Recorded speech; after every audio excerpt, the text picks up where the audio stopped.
시장이 워낙 많이 빠져서 이제 장중에 간단하게 코멘트 드리는 시간 갖도록 하겠습니다. 우선 미국 금리에 대한 부담을 일부 좀 갖고 있는 것 같고요. 그리고 또 이제 반도체 가격에 대한 논란이 제기가 되면서 삼성전자가 또다시 악재에 반응하는 그런 모습을 보였고, 제가 보기엔 또 신용 같은 어떤 물량, 이런 레버리지 물량이 또 많이 출회되는 걸로 보여지거든요. 그러니까 하락이 나오면 하락이 나올수록 계속해서 낙폭이 커지는 그런 구도가 돼버린 거죠. 그리고 외국인들이 매도를 하는데, 이게 다행인지 어떤 건지 모르겠지만 일단 오늘도 매도는 특정 업종에 집중되어 있어요. 그러니까 아직 매도 확산은 아닌데 어쨌든 지수를 막 찍어 눌러버리니까 뭐 다른 종목들이 딸려서 가는 그런 악순환이 나오고 있죠.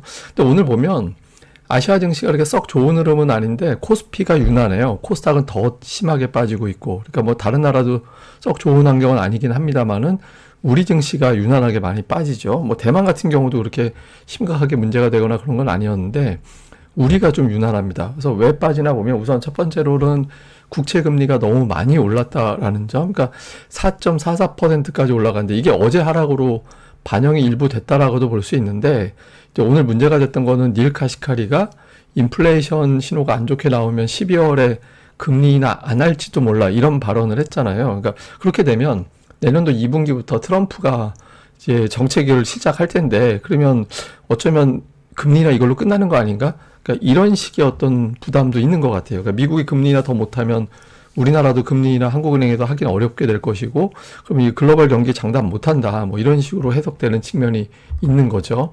그 다음에 또 하나는 오늘 그 마이크론 테크놀로지가 하락한 점, 이게 뭐 엔비디아가 올라갔기 때문에 하이닉스는 괜찮았는데 이 삼성전자는 부담이 된 것 같아요. 그러니까 이게 엣지워터에서 공급이 충분하기 때문에 내년도 D램과 낸드 가격이 하락할 수 있다 이렇게 이야기를 했거든요. 그런데 지금 삼성전자가 그나마 낸드 D램 가지고 반도체에서는 수익을 냈잖아요. 그러니까 예상보다 훨씬 적긴 하지만 어쨌든 수익을 내고 있는데, 만약에 내년에 D램하고 낸드 가격까지 빠져버리면 삼성전자 주가 장담 또 못한다. 그래서 지금 120월선을 이탈한 상태에서도 저 재료에 좀 과하게 반응을 하는 그런 움직임도 있었던 것 같습니다. 그래서 이제 반도체 실적에 대한 논란, 이게 그냥 갖다 붙이기 나름이긴 한데 어쨌든 삼성전자가 뭐만 나오면 그냥 오늘도 하락장 배팅 뭐 이런 식으로 몰아가는 상황이잖아요. 이런 것들이 좀 반응한 것도 있고, 그리고 특히 이제 환율을 투자자들이 의식을 좀 하는 것도 있는 것 같습니다. 지금 환율이 1,300원, 1,400원 넘어갔잖아요. 근데 이게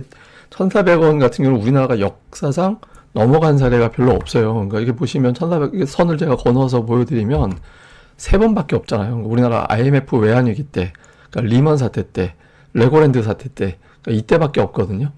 이게 보면 전부 다 어떤 문제가 있냐면 그 신용경색이라는 건 뭐냐면 돈이 필요한데 돈 조달을 못하는, 그러니까 금융 시스템이 망가졌을 때 나오는, 또는 그에 준하는 위기설이 불거질 때 돌파하는 레벨이 1,400원이거든요.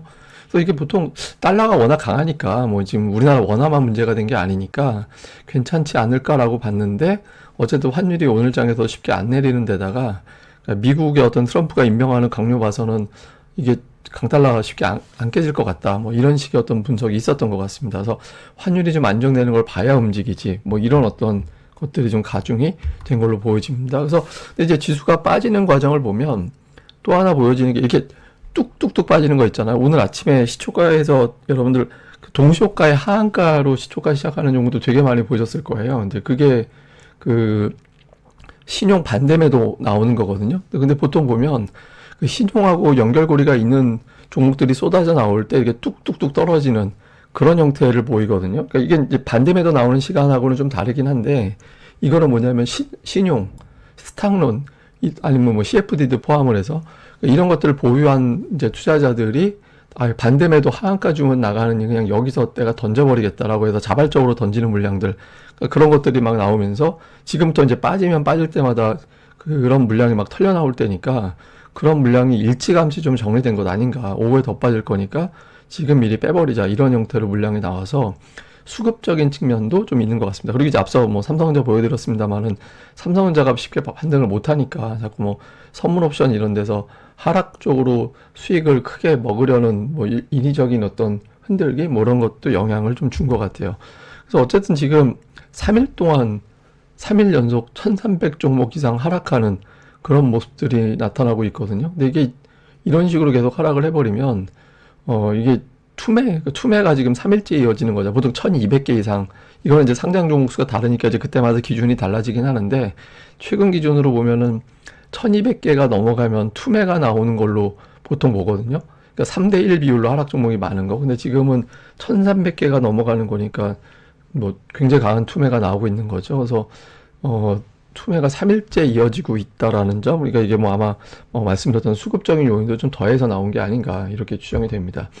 그 수급에서는 근데 특이한 건 외국인들이 오늘도 매도를 확대하진 않고 규모는 커졌는데 전체 매도 규모하고 전기전자 업종 매도하고 비슷해요. 그러니까 오늘도 삼성전자만 되게 패고 있거든요. 그러니까 이게 차라리 다른 것까지 같이 팔면 한국 증시 완전히 깨는 걸로 볼 텐데 삼성전자만 팔고 있어서 이게 선물 옵션 쪽하고도 연결되는 게 더해진 건 아닌가 뭐 이렇게도 보여지거든요. 근데 이제 시장에서 걱정하는 건 그거죠. 삼성전자만 파는 것도 그런데 나중에 삼성전자 외에 다른 것도 팔기 시작하면 이거 어떡하지 뭐 이런 식의 어떤 부담도 있을 거예요. 그래서 외국인들의 매도 자체가 규모가 워낙 크게 나오다 보니까 저렇게 팔 정도면 다른 것도 팔겠지 뭐 이런 식의 어떤 부담도 일부는 있는 것 같습니다. 근데 어쨌든 지금은 금리, 환율, 삼성전자 실적 이런 것들이 복합적으로 작용을 하면서 급락이 나고, 이게 사실 아침에 데이터들 다 본 상황이긴 한데 장중에 이거를 극복을 좀 못하는 것 같아요. 그리고 이제 외국인들이 다행히 이제 매도 업종을 그나마 다행히 확대시키진 않고 있거든요. 근데 만약에 이게 이제 확대가 되면 또 다른 양상으로 전개가 될 수도 있는 거죠. 그래서 이렇게 되지 않는지 봐야 될 거고. 근데 위치상으로는 아침에도 제가 쭉 나열해드리면서 뭐 반등할 이유가 5가지는 된다고. 그런데 이걸 만약에 반등시키지 못한다면 그러면 우리가 모르는 또는 생각보다 현재 상황 자체가 더 심각하다라는 쪽을 보여주는 대목이긴 하죠. 그래서 지금 ADR이 65, 하락 종목수 3일 연속 1300개, 삼성전자 120을 선 이탈한 상태, 외국인들의 선물 매도 여력이 거의 제한적이다라는 점들, 그다음에 코스닥이나 특히 코스닥 소형업종 지수가 8월 5일 저점을 종가 기준으로 깨버리고, 오늘 아마 그날 장중 저가도 깬 것 같이 보이긴 하는데 되게 이제 과매도 상태로 내려와 있거든요. 그래서 이게 지금 보면 이 바닥이냐 아니냐를 보통 가늠하는 게, 오늘 사실 좀 올라갔어야 되는 날인데 이게 안 돼버려서 터무니없이 그냥 차이가 나버렸잖아요. 그러니까 이게 둘 중에 하나가 돼야 이제 바닥이라고 인식이 되는데, 하나는 굉장히 긴 꼬리를 달거나 아니면 다음날 큰 양봉이 나와서 플러스로 1% 이상 올라가는, 양봉으로 쭉 밀고 올라가서 그런 흐름이 나오면 이제 요번 사이클은 바닥을 쳤다 이렇게 해석될 수 있거든요. 그래서 일단 과매도라는 거에 대해서는 수치상으로는 받아들이는데, 투자자들이 수치가 중요한 게 아니라 지금 보여지는 수급이라든가 이런 것들에 대한 공포감, 수치들, 여러 가지 어떤 뭐 경제 상황이라든가, 이거 제가 뭐 정적인 이야기 할 수는 없어서 못하겠지만 어쨌든 그런 것들에 대한, 트럼프에 대해서 과연 제대로 대응할 수 있을까? 이런 공포감 같은 게 좀 더해진 것 같아요. 그리고 최근 또 수출 데이터도 별로 안 좋게 나오긴 했잖아요. 그래서 이런 것들이 더해져서 과매도보다 이런 것들을 더 많이 보는 것 같습니다. 근데 이제 어제 보여드린, 오늘 아침인가요?